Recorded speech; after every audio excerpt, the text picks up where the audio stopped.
Hello students, तो I hope कि आप सब लोगों की स्टडीज़ बहुत अच्छे से चल रहे हो। You are doing good with your studies. तो 41 क्वेश्चंस मैं आपको करवा चुकी हूँ और सेट 8 के लिए 42 क्वेश्चन आज हम कर रहे हैं। 15-16 क्वेश्चंस हम करते हैं रेगुलरली। 7 PM के बाद आपको ये क्लास देखने को मिलती है इस चैनल पे। सो प्रीवियस जो मैंने क्वेश्चंस कराए हैं उनको जाके एक बार रिविजन कर लीजिए, ठीक है। रिमाइंडर दे रही हूँ आपको। प्लस ओनली 499 में आप नॉर्सेट 8 के लिए प्रीलिम्स की तैयारी के लिए MCQ batch plus test series and golden key pointers, these are the golden key pointers जो कि 200 प्लस रहेंगे। वो पॉइंटर्स रहेंगे जिनसे क्वेश्चन आने के बहुत ज़्यादा चांसेस है और डैम श्योरिटी है कि क्वेश्चंस आएंगे ही आएंगे। सो 499 में आप लोग इस नंबर पे मेरे से कॉल या फिर मैसेज करके अपने प्रीलिम्स का ये क्रैश कोर्स छोटा ज्वाइन कर सकते हो।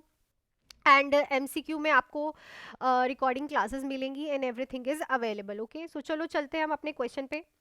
सो हमारा 42nd क्वेश्चन है।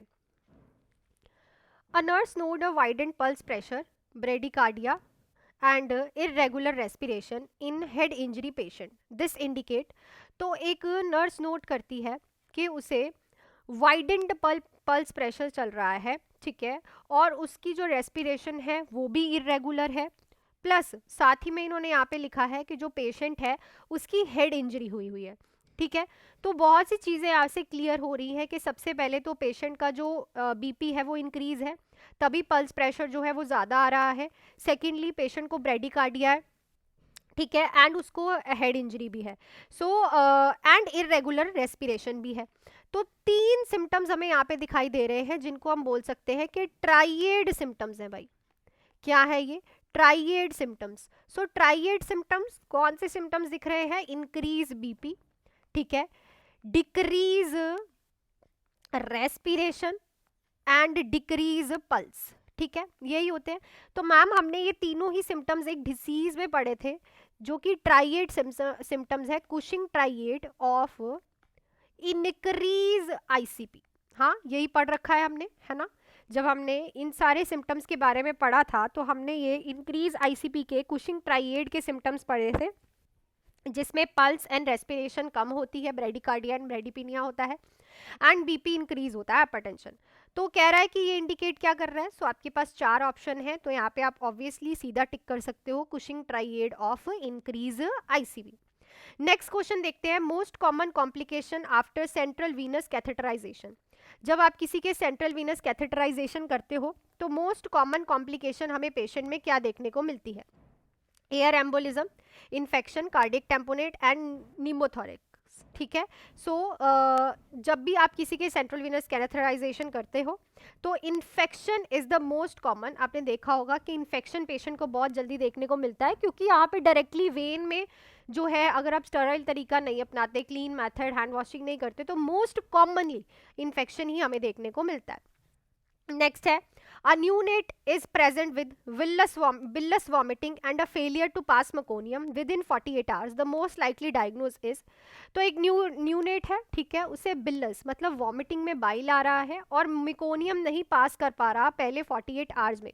मोस्ट लाइकली इसका डायग्नोस क्या है? बहुत इजी कंडीशन है, Hirschsprung's disease, meconium illness, pyloric stenosis, duodenal atresia. So it's a Hirschsprung's disease. Hirschsprung's disease में पेशेंट के जो है ए गैंग्लियोनिक सेल्स जो हैं होते हैं, ठीक है। सो जिसकी वजह से पेशेंट अपना म्यूकअप, बच्चा जो है वो म्यूकोनियम ही नहीं पास करता पहले अपने बर्थ के बाद, ठीक है ना। सो ये जो डिसीज कंडीशन है इसका नाम जो है हमने सुन रखा है हिस्प्रांग्स डिसीज कंडीशन, ठीक है। सो नेक्स्ट पे चलते हैं। विच of the following is a negative symptom of schizophrenia. तो स्कीजोफ्रेनिया के नेगेटिव सिम्टम कौन से हैं? तो स्कीजोफ्रेनिया के 2 सिम्टम्स होते हैं, एक पॉजिटिव एक नेगेटिव। सो जो पॉजिटिव सिम्टम्स होते हैं उसमें बिहेवियर में कुछ ऐड होता है, और जो नेगेटिव सिम्टम्स होते हैं उसमें बिहेवियर में कुछ ना अफेक्टेड और डिक्रीज होता है, और भी कैसे कह सकते हैं सब्सट्रैक्ट होता है। तो हेलुसिनेशन, डिल्यूजन, एवोल्यूशन या फिर डिसऑर्गेनाइजेशन ऑफ स्पीच।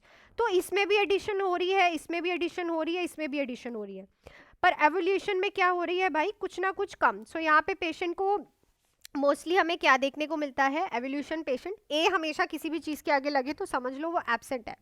ये एक बिहेवियर सिम्टम है जिसमें पेशेंट में लैक ऑफ मोटिवेशन रहती है, कुछ भी वो स्टार्ट नहीं कर पाता, डीमोटिवेट हमेशा पेशेंट रहता है। सो इसको हम बोलते हैं सो नेक्स्ट पे चलते हैं. Which personality disorder is characterised by excessive need of administration admiration and lack of empathy. इनमें से किस पर्सनैलिटी डिसऑर्डर में पेशेंट को बहुत ज़्यादा ऐसा होता है कि मुझे बहुत ज़्यादा एडमायर करो या फिर मेरा कहना मानो, ठीक है, और उसमें एम्पैथी नाम की कोई चीज़ ही नहीं होती है. एम्पैथी इज़ लाइक कि आप उस पर्सन की स्टेज पे बैठ के देख रहे हो, उसकी फीलिंग्स को महसूस कर रहे हो. सिंपैथी नहीं, एम्पैथी.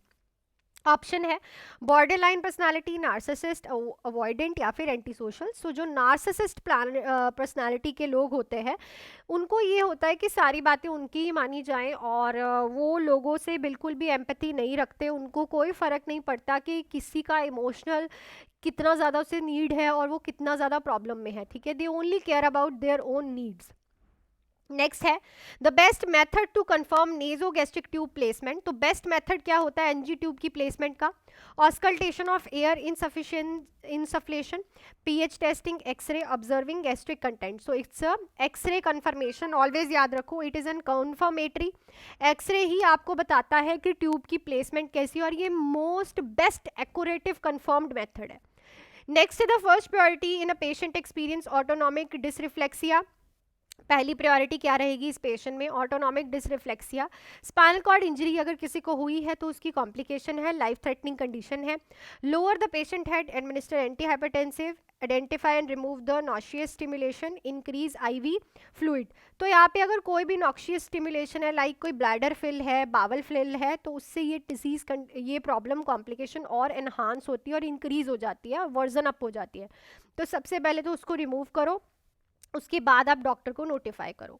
नेक्स्ट है a patient with acute pancreatitis, develop hypoxia and pulmonary infiltration on chest x-ray. The most likely complication is, तो पैनक्रेटाइटिस वाले पेशेंट को पल्मनरी इन्फिल्ट्रेशन हो रही है और हाइपोक्सिया हो रहा है, चेस्ट एक्सरे में आया है. कॉम्प्लिकेशन क्या हो सकती है? प्लूरल इन्फ्यूजन, एआरडीएस, निमोनिया या फिर pulmonary embolism. So it's a ARDS, acute respiratory distress syndrome. ये जो है पैनक्रेटाइटिस में हमें पेशेंट में देखने को मिलता है, कॉमन सी कॉम्प्लिकेशन है. नेक्स्ट है the post thyroidectomy patient develop stridor on difficult breathing and difficult breathing, immediate intervention is. तो आपने अगर किसी का थायराइड रिमूव किया है और पेशेंट को एकदम से स्ट्राइडर जो है एक एमरजेंसी लंग साउंड है और लाइफ थ्रेटनिंग लंग साउंड है, जिसमें हमें एयरवे ऑब्स्ट्रक्शन हो गई है, चल ही नहीं रहा है, डिफिकल्टी ब्रीदिंग है. इमीडिएट इंटरवेंशन क्या करोगे? आईवी कैल्शियम दोगे, एच चेक करोगे, THS and free T4, re intubate करोगे and prepare for emergency tracheostomy, perform a laryngoscopy. So हमें पेशेंट को री इंट्यूबेट करना पड़ेगा एंड प्रिपेयर करना पड़ेगा ट्रेकियोस्टमी के लिए, क्योंकि स्ट्राइडर जब वॉइस आती है तो ये कंप्लीट ऑब्स्ट्रक्शन ऑफ एयरवे बताती है और इसके लिए आपको ट्रेकियोस्टमी ही करनी पड़ेगी.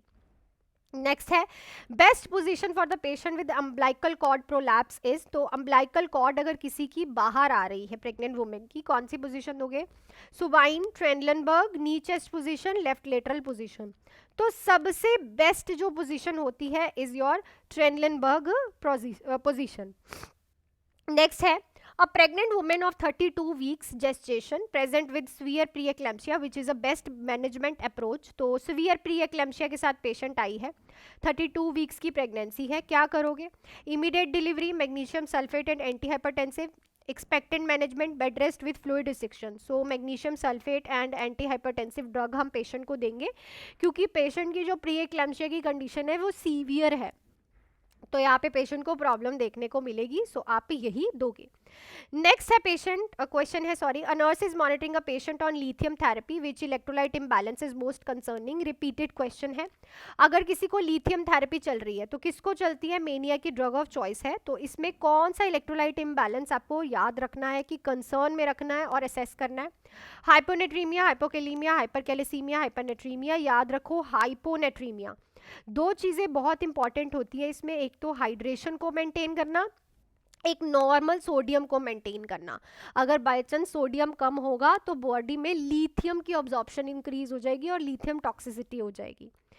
नेक्स्ट है the prefer anticoagulant in pregnancy is. तो एंटीकोगुलेंट कौन सा प्रेफर किया जाता है प्रेगनेंसी में? Warfarin, low molecular weight heparin, rivaroxaban या फिर fondaparinux. So it's a low molecular weight heparin जो है सबसे ज़्यादा जो है प्रेफर की जाती है.